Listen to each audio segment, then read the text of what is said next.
Sen bilan birga bo'lish uchun 3650 kun birga kurashdik. Bugun biz sizlar bilan juda ham chiroyli Xitoy melodramasini ko'ramiz. Li Tsinyao ismli 17 yoshli bola Yaoyaoni birinchi marta maktabda pianino chalayotganini ko'rib qolgandi va u qizni birinchi marta shunday ko'rganini yaxshi ko'rib qolgandi. Bir kuni esa qiz tanaffusda o'zini yoqtirgan kassetasini eshitib o'tirganda, u yerga yigit o'rtog'i bilan kirib keladi va qizni ko'rmagandi. Qiz esa ularni ko'rib bekim oladi. Shundan so'ng yigit qizni kassetasini uyga olib ketadi. Ertasi kuni esa Li Tsinyao qiz orqasidan velosipedda boradi va qiz unga kassetamni ber deganda, bola o'zini tanishtirib, "Masan bilan tanishmoqchiman" deydi. Shunaqa qilib ularning birinchi uchrashuvi shu tarzda bo'lib o'tadi. Oradan kunlar o'tib esa Li Tsinyao qiz orqasidan doim kuzatardi va uni juda ham yaxshi ko'rib qolgandi. Unga bir kuni xat yuboradi. Xatda yozilishi bo'yicha "Masan bilan birga bo'lishni juda ham xohlayman" deb yozilgandi. Yigit xatda qizga "Men 17 yoshman, sen har bitta qilgan ishing menga yoqadi. Men seni orqangdan doim kuzatib yuraman" deb yozgandi. Va e'tibor bersang, maktabimiz tepasida har doim soat 3 da samolyot uchadi va o'sha samolyot uchganda "Men seni doim eslayman" deb yozgandi.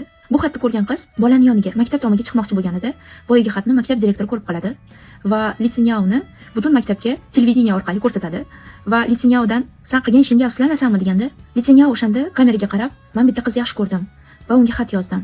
Lekin men qilgan ishimdan hech qachon afsuslanmayman. Men u qiz bilan birga bo'lmoqchiman" deb aytadi. Va butun maktab bu narsani eshitib kulib boradi. Ular maktab bitirgandan so'ng uchrashib boshlashadi. Lekin afsuski, qizni oyisi Li Tsinyaoni tayinishi yo'q, kambag'al oiladan. "Men o'sha yigit bilan birga bo'lishini xohlamayman" deb aytardi. Lekin Li Tsinyao qizni yaxshi ko'rgandan harakat qilib boshlaydi. U Xitoyga boshqa regionlarga borib, ishlay boshlaydi va "Biz uy olishimiz kerak, to'y qilishimiz kerak" deb qiz uchun harakat qilib boshlaydi. Sekin-sekin qiz magistraturaga topshiradi. Qizni oyisi esa "Men magistraturani yopolmayman, to'lolmayman, nimaga kerak senga o'qish" deganida, qiz bolaning yoniga yig'lab boradi va bolaga qarab "Men endi magistraturaman bor. Endi unga ham rasxodlar qilish kerak" deganda, bola unga qarab "Men unda nima uchun ishlab yuribman? Albatta sen uchun" deb, bola qiz o'qishining yonidan hashamatli bo'lmasa ham bir xonali uy ijaraga oladi va ular birga yashay boshlaydi. Bu vaqtda esa qiz o'qishda o'qib yurganda, bola bor kuchi bilan "Biz uy olishimiz kerak, to'y qilishimiz kerak" deb harakat qilardi. Bu filmning davomini K-Studio kanalida ko'rsangiz bo'ladi. Agar sizga hayotiy melodrama yoqsa, bu chiroyli filmni ko'rishingiz mumkin. Aytgancha, eng sari Koreya va Xitoy dramalari uchun men Instagram va YouTube kanalimga obuna bo'lish esingizdan chiqmasin.